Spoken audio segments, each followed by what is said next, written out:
Esse é uma cápsula e nós vamos falar agora sobre mais uma investigação bombástica do pessoal lá do David Agape, do A Investigação, que mostra a conversa da bruxa, né, a Letícia alguma coisa, com o pessoal lá do TSE, né? E aí ela fala sobre a PF confiável. Pois é. Bom, eu fico até feliz com isso, tá? Porque é lógico, se ela chama a PF confiável de PF confiável, é porque existe uma PF que ela considera não confiável, que devem ser as pessoas honestas na PF, né? Eu imagino isso, né? Ou seja, essa é a situação e parece que eles estão brigando nisso daí. Não deixa de ser uma boa notícia isso daqui, embora exponha mais uma vez o absurdo que é essa perseguição do Alexandre de Moraes e de parte da PF contra a direita brasileira. Vamos entender esse caso aqui. Essa notícia foi sugerida por Cagada Coletiva do Banco Master, William LF e várias outras pessoas. Obrigado aí ao pessoal que sugeriu notícias lá no nosso site, no visãolibertaria.com.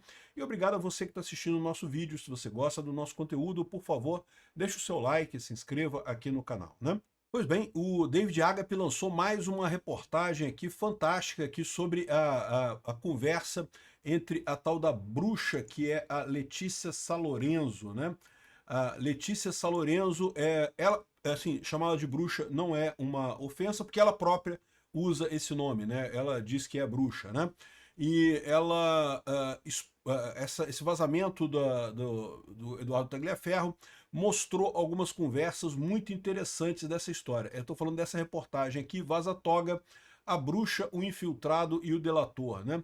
Então, eles estão falando sobre o caso ainda daquela investigação sobre os empresários o Luciano Hang, Meyer Nigri e vários outros empresários que foram arrolados nessa história, porque estavam num grupo em que algumas pessoas discutiram, né, ou disseram que preferiam um golpe, né?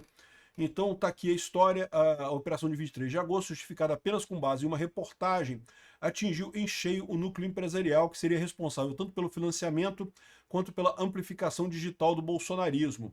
Com os bloqueios bancários e de redes sociais, a capacidade de mobilização empresarial foi cortada de maneira abrupta, silenciando vozes de peso justamente às vésperas do primeiro debate presidencial da Band, no dia 28 de agosto, né?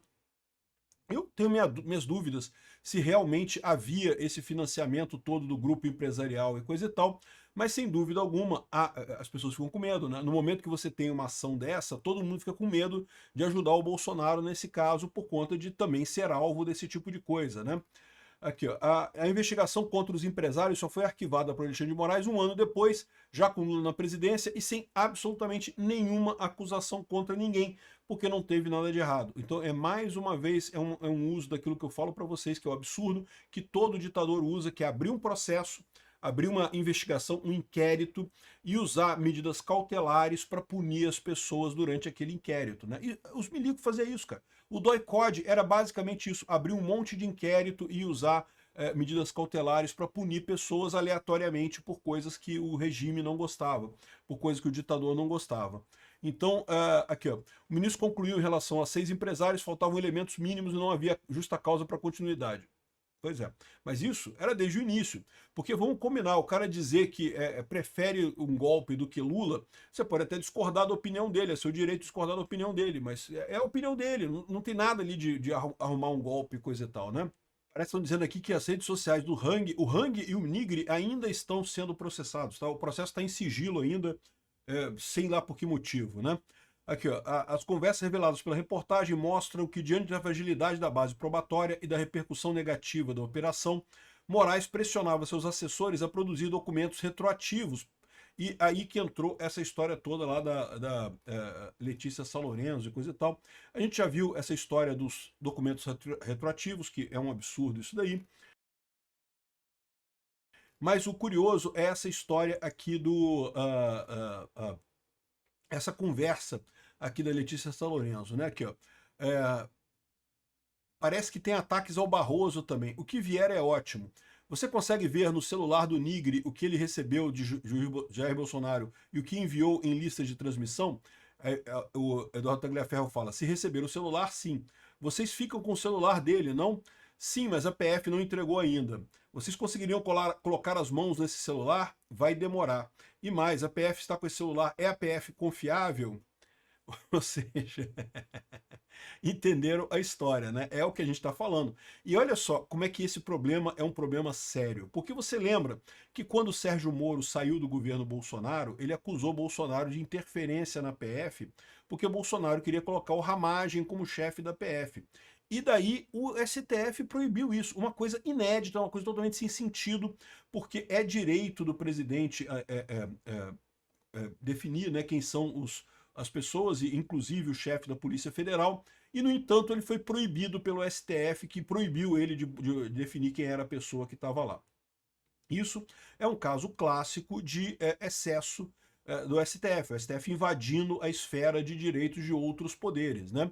Infelizmente isso ficou por esse mesmo, e o Ramagem não assumiu a PF, e nessa história agora a gente sabe que existe uma parte da PF que o Alexandre de Moraes e as pessoas ligadas ao Alexandre de Moraes consideravam confiável, o que é lógico, quer dizer que é a PF que está ali, são os cachorrinhos do Alexandre de Moraes, né? A reportagem tem muito mais coisa aqui. Eu não vou falar sobre tudo que está aqui na reportagem. Se você quiser ver, eu vou deixar o link aqui na descrição do vídeo para você pegar isso daqui. Mas o que chama a atenção é isso, a PF confiável, que agora a gente sabe que existia nessa história. É lógico que a PF confiável, eles não falam exatamente quem é que tem a ver com essa PF confiável, mas muito provavelmente tem a ver com o próprio Fábio Shor, que a gente sabe é o cão de guarda lá do Alexandre de Moraes, é o cara que faz as ordens do Alexandre de Moraes, e também outras pessoas, né? Então, no final das contas, essa é a situação que a gente chegou aqui no Brasil. Tem a PF do Alexandre de Moraes e a PF normal. Por um lado, isso não deixa de ser uma notícia positiva, tá? Ou seja, existe PF que não é a PF do Alexandre de Moraes. E o pessoal de lá fica preocupado com isso, que não pode, coisa e tal, né? A questão é, por que tudo cai na PF do Alexandre de Moraes, né? É isso que é uma coisa estranha, não deveria ser assim que deveria funcionar a coisa. Realmente é assustador o que tem nesse negócio aqui, né? Obrigado por assistir o vídeo até o final.